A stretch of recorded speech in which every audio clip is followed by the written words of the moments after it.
Sayyidina Ahmad Al-Muhajir tidak punya anak yang bernama Ubaidillah, terputus. Saya sudah teliti begini. Saudara-saudara sekalian yang dimuliakan oleh Allah, saya kan udah bilang, kalau dia bilang 3 hari 3 malam, saya 1 bulan, saya bilang debat masalah ini 1 bulan aja. Jadi saya mau tanya begini saja, mau percaya sama Imad yang ngomong kalau Habib gak ada, atau percaya sama Kiai sama Sari? Kalau dia bilang 3 hari 3 malam, saya 1 bulan, saya bilang debat masalah ini 1 bulan aja.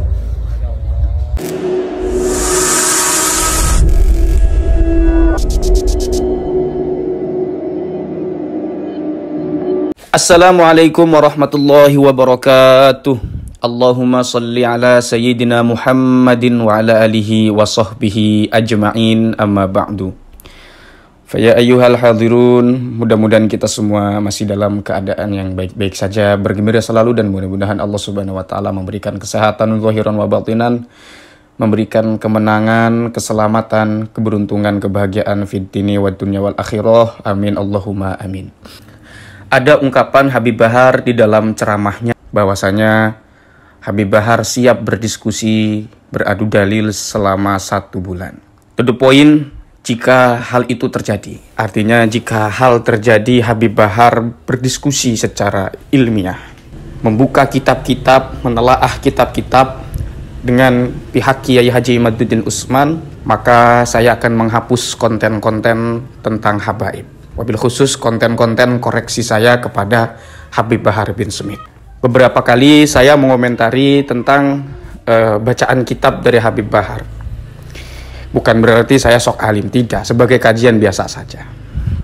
Entah kajian atau bukannya, yang penting ketika Habib Bahar mengatakan Al-Ahzab 33 itu Ahlul Bait, lalu dinisbatkan kepada dirinya, bahwasanya zuriyah itu dibersihkan ya, diistimewakan sebagaimana surat At-Tahir, ayat At-Tahir maksudnya, Al-Ahzab 33. Ternyata setelah saya cek itu di dalam kitab tafsir yang waktu itu saya bawakan, tidak ada salah satu pun pandangan para ulama yang merujuk atau seperti yang dikatakan oleh Habib Bahar.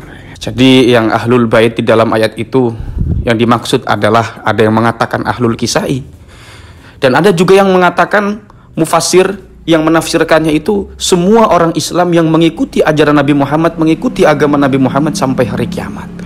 Dan pendapat ini pun yang kemudian diunggulkan oleh Imam An-Nawawi di dalam Syarah Muslim ya.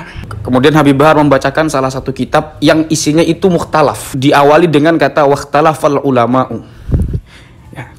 Tapi Habib Bahar kemudian ada salah satu ungkapan Habib Bahar yang mengatakan itu adalah kesepakatan ya, entah sabku lisan atau apa. Tapi kan yang dikatakan Habib Bahar itu kadung di publik. Nah, kalau publik memahaminya itu sebagai kesepakatan, sementara yang dibacakannya itu adalah perdebatan kan, atau berlain pendapat kan, harus di ini juga, harus dikatakan juga.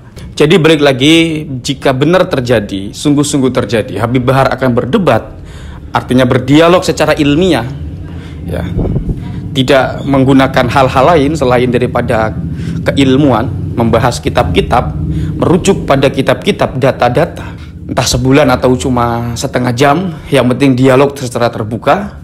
Maka saya akan menghapus konten-konten habaib dan juga konten-konten yang mengoreksi Habib Bahar bin Smith. Karena seperti yang dikatakan oleh Gus Jaka juga atau Kiai Zaini, ini paling yang terjadi bantah-bantahan melalui tulisan, karena memang tidak ditemukan kitabnya. Betul bahwasanya Habib Hanif dan kemudian Kiai Haji Imaduddin Utsman sepakat bahwasanya tidak ada ulama ahli nasab untuk sementara ini yang mencatat nama Ubaidillah dari abad 5, 6, 7, 8, 9 ya. Kalau kita merujuk pada penelitian Kiai Haji Imaduddin Utsman, nama Ubaidillah itu untuk pertama kali diinterpretasi oleh Habib Ali As-Sakron. Itu ulama abad 9. Artinya nama Ubaidillah ini baru muncul di abad ke-9. Lantas kok tidak ada nama Ubaidillah ini dari abad ke generasi Ahmad Al-Muhajir yang kemudian dianggap memiliki anak bernama Abdullah, sampai 5, 6, 7, 8, 9 kok baru muncul nama Ubaidillah. Jadi Kiai Haji Imaduddin ini menginginkan mana Ubaidillah, sementara Habib Hanif itu memunculkan begitu banyak kitab-kitab ya, tapi itu namanya Abdullah. bukan Ubaidillah. Itu Habib Ali As-Sakron. Adapun mengatakan Ubaidillah ada terletak di dalam kitab Al-Jundi. Kitab Al-Jundi menyebut nama Abdullah yang kemudian diinterpretasikan sebagai Ubaidillah.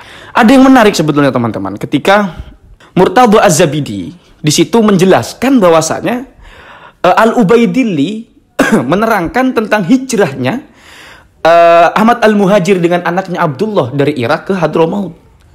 Nah, itu tinggal dicari. Manuskrip tersebut tinggal dicari dan sampai sekarang belum ketemu. Karena di dalam kitab Al-Ubaidilli sendiri tidak menyebutkan cerita tersebut. Baru itu dapat dipahami ceritanya di dalam kitab Murtadha Az-Zabidi. Itu kan lama sekali rentan waktunya toh. Nah, Murtadha Az-Zabidi mengatakan bahwasanya Al-Ubaidilli menceritakan. Sementara itu keterangannya belum ditemukan langsung dari kitab Al-Ubaidillinya. Tapi selama ini yang saya perhatikan, kalau teman-teman simak juga apa yang disampaikan oleh Habib Bahar punten ini ya, belum ada bantahan ilmiah yang dilakukan oleh Habib Bahar atau tanggapan-tanggapan yang ilmiah yang dilakukan oleh Habib Bahar. Yang ada adalah yang dilakukan oleh Habib Bahar itu lebih percaya Kiai Haji Hasyim Asy'ari atau Kiai Haji Maduddin. Ini kan pembenturan yang sama sekali menurut saya tidak sehat dalam ranah diskusi. Ya, kenapa? Karena mempertemukan dua ulama ya. Ya kalau mau dibandingkan ya oke lah, nggak sebanding Kiai Haji Hasyim Asy'ari dengan Kiai Haji Maduddin ya. Kita katakan level Kiai Haji Maduddin ini masih muridnya. Cuma kan itu sama-sama di pihak yang tidak bertentangan. Kenapa? Karena yang disodorkan oleh Habib Bahar ini adalah dua hal yang sama sekali berbeda. Tentang Kiai Haji Hasyim Asy'ari dulu mengagungkan, menghormati para habaib. Yo, kita ini semuanya menghormati habaib. Kita semuanya menyayangi, menghormati habaib. Orang Indonesia itu semua pendatang-pendatang itu dihormati loh. Tapi kalau ada habaib yang meninggi-ninggikan nasab, membangga-banggakan nasab, nah itu yang kemudian menjadi persoalan dan yang kemudian menjadi masyarakat juga jerah. Toh selama ini kalau kita perhatikan secara seksama, ya paling yang dimaksud kemudian yang dikomentari tentang nasab ini Habib-Habib itu saja. Tidak semua Habib. Ada juga itu video Abuya Muhtadi yang tersebar ya. Ketika memarahi salah satu oknum habaib. Yang kemudian Abuya Muhtadi marah-marah, al-ulama warasatul anbiya lah habaib itu. Itu kan ditujukan pada oknum habaib, tidak semua habaib. Karena kedekatan Abuya Muhtadi dengan Habib Lutfi itu sangat dekat sekali, sangat erat sekali. Jadi tidak bisa digeneralisasi. Bahwasanya Buya Muhtadi ini atau Abuya Muhtadi ini anti habaib semuanya, enggak. Atau Kiai Haji Maduddin dengan penelitiannya anti habaib, enggak Pak, enggak. Orang-orang yang berpihak kepada Kiai Haji Maduddin Utsman ya, atau yang mendukung atau yang telah mengkaji tentang bagaimana penelitian Kiai Haji Maduddin Utsman itu semua sama menghormati habaib. Tapi dengan habaib-habaib yang disebut oknum-oknum ini, itu kan yang dimaksud. Dan tujuan Kiai Haji Maduddin Utsman pun dalam melayangkan penelitian ini, saya meyakini itu adalah untuk kemaslahatan umat, ya. Bukan untuk perpecahan.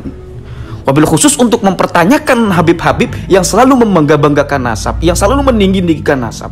Di dalam ceramahnya selalu menciptakan kehierarkian nasab ya.